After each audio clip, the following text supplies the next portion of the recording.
हासिल करने की कोशिश है। आपकी प्रतिक्रिया।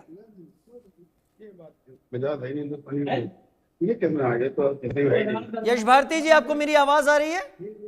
राजीव जी, मुझे आपकी आवाज आ रही है, लेकिन किसी पैनलिस्ट का बीच में डिस्टर्बेंस। नहीं नहीं, मैं चाहूंगा मौलाना अली हुसैन, शायद आप खामोश रहें। यश भारती, आप बोलें।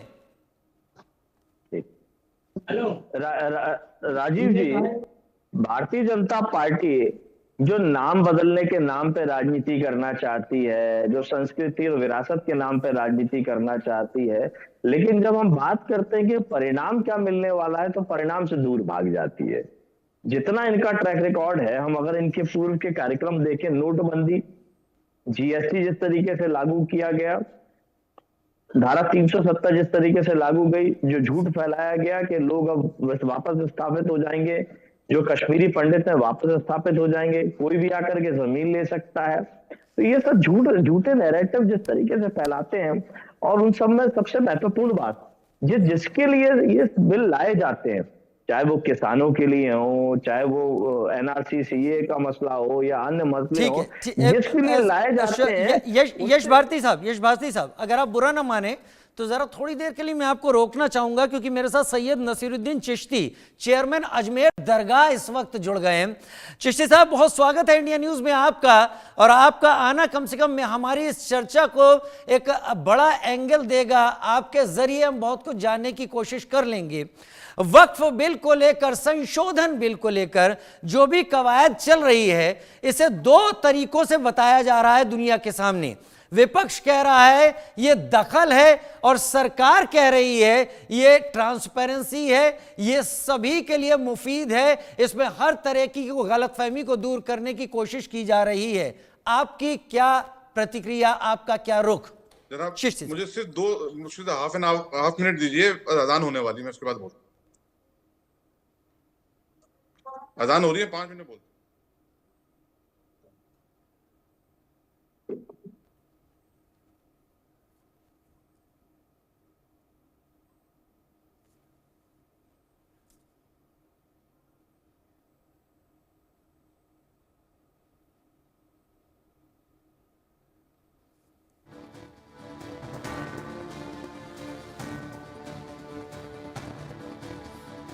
खैर, यश भारती जी, मैं आपका रुख कर लेता हूं, क्योंकि चिश्ती साहब का ये कहना है कि अभी वहां अजान चल रही है, तो थोड़ी देर में हमारे सवाल के जवाब देने के लिए आएंगे। आप अपनी बात पूरी कीजिए, माफी चाहता हूं आपको रोकना पड़ा। देखिए, बात वही है कि जिसके लिए बिल लाते हैं उस पर चर्चा कुछ भी नहीं करते हैं। ये संशोधन बिल की मांग किसने करी? केवल भारतीय जनता पार्टी लोगों के बीच में एक नैरेटिव हिंदू मुसलमान के नाम पर सेट करना चाहती है और अपने लोगों को फायदा पहुंचाना चाहती है। जैसे रेलवे की जमीन हो गई, सेना की जमीन हो गई, अब उसको वक्फ बोर्ड की जमीन पे, केवल क्योंकि सबसे बड़ी भूमाफिया अगर कोई है तो भारतीय जनता पार्टी की सरकार है और भारतीय जनता पार्टी के लोग हैं। ये हम समय समय पे देख चुके हैं। जैसे मैं अगर बात करूं, देश का पहला निजी रेलवे स्टेशन हबीबगंज के नाम से बनाया गया, ठेका दिया गया, हबीबगंज के नाम से दिया गया, लीज दी गई, हबीबगंज के नाम से दी गई, पहले कम समय के लिए दी गई, फिर उसको बढ़ा के 99 साल के लिए कर दिया गया। तो ये जो दिया गया अपने परम मित्रों को दिया गया, और एक दिन पहले उसका नाम हबीबगंज से बदल के रानी कमलापति कर दिया गया। अब क्यों कर दिया गया? ये भारतीय जनता पार्टी के लोग बेतुका बात करते हैं। वो हबीब मियां जिन्होंने अपनी निजी संपत्ति केवल इसीलिए दी कि भोपाल की तरक्की हो, देश की तरक्की हो, और उस तरक्की से लोग जुड़े, लोगों के जीवन में खुशहाली आए। वो हबीब मियां की जमीन नाम बदलने का नाम क्या था? क्या हबीब मियां कोई आक्रांता थे? क्या उन्होंने कोई गलत काम किया था जो उनका नाम खत्म कर दिया गया हबीबगंज के नाम से? अगर रेलवे स्टेशन रहता तो किसको आपत्ति थी? क्योंकि केवल मुस्लिम नाम है, इसीलिए आपत्ति थी और इसीलिए बदल दिया गया। रानी कमलापति जी का पानी को लेकर के काम किया गया, लेकिन रेलवे स्टेशन को लेकर के या रेल को लेकर के कोई योगदान नहीं था जिसको लेकर के उन्होंने किया। एक बड़ी योजना नर्मदा नदी को लेकर के चली थी, भारतीय जनता पार्टी चाहती तो रानी कमलापति का नाम उसको दे सकती थी, लेकिन क्योंकि केवल हिंदू मुसलमान करना था, इसीलिए सारी चीजें करी गई। हमारे साथी जो बात लगातार कैसे से तमाम उदाहरण देश भर में, मैं एक और उदाहरण देता हूं, जिसमें भोपाल नगर निगम चलता था, जो महल था, जो ताजमहल के नाम से भी जाना जाता है और शौकत महल के नाम से और भी नाम से जाना है, उसको हेरिटेज होटल बना दिया है केवल आमदनी का स्रोत बढ़ाने के लिए। हमें उसमें कोई आपत्ति नहीं है, आप आमदनी का स्रोत बढ़ा रहे हैं, अच्छी बात है, बेहतर व्यवस्था कीजिए, बेहतर चीजें कीजिए। लेकिन जो हिंदू मुसलमान के नाम पे नफरत फैला रहे हैं, जो हर एक व्यक्ति को आक्रांता साबित करना चाहते हैं, ये बड़ी दिक्कत वाली बात है कि जब संस्कृति और विरासत की बात आती है तो उसमें मुसलमानों का योगदान नहीं होगा। आप वक्फ की हुई जमीन, वक्फ का अर्थ सीधा तौर पर यह है कि आप लोगों की भलाई के लिए दान में दे रहे हैं चीज को, और जिससे दान करने वाले का कोई ताल्लुक नहीं होगा, कोई स्वार्थ नहीं होगा, उसका केवल यही होगा कि लोगों की तरक्की हो, लोगों के जीवन में खुशहाली आए।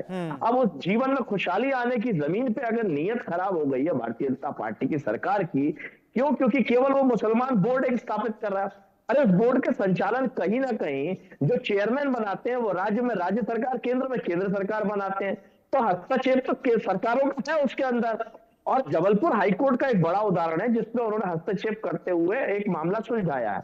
तीसरी एक बड़ी बात, एक तरफ आपने जो शुरुआत में राजीव जी एक आंकड़े बताए थे कि मैं समझ गया आप क्या कहना चाहते हैं। यहाँ पर जिसके लिए बिल लाते हैं उससे चर्चा नहीं करते। यहाँ पर ये कई ऐतराज आपके यहाँ पर हैं। आपने कहा कि वक्फ के पास जो जमीन आती है, जो चीजें आती हैं वो दान के तौर पर आती हैं, लेकिन फिर यहाँ पर कई सवाल ये भी इसमें इसके साथ सरकार जोड़ती है कि इसके साथ भी वक्फ ने कई और प्रॉपर्टी पर क्लेम किया हुआ है। खैर उसमें मैं नहीं जा रहा, वो सारी चीजें संसद के पटल पर साफ होंगी। लेकिन अभी सैयद नसीरुद्दीन चिश्ती एक बार फिर मेरे साथ चेयरमैन अजमेर दरगाह जुड़ गए। बहुत स्वागत है चिश्ती साहब आपका।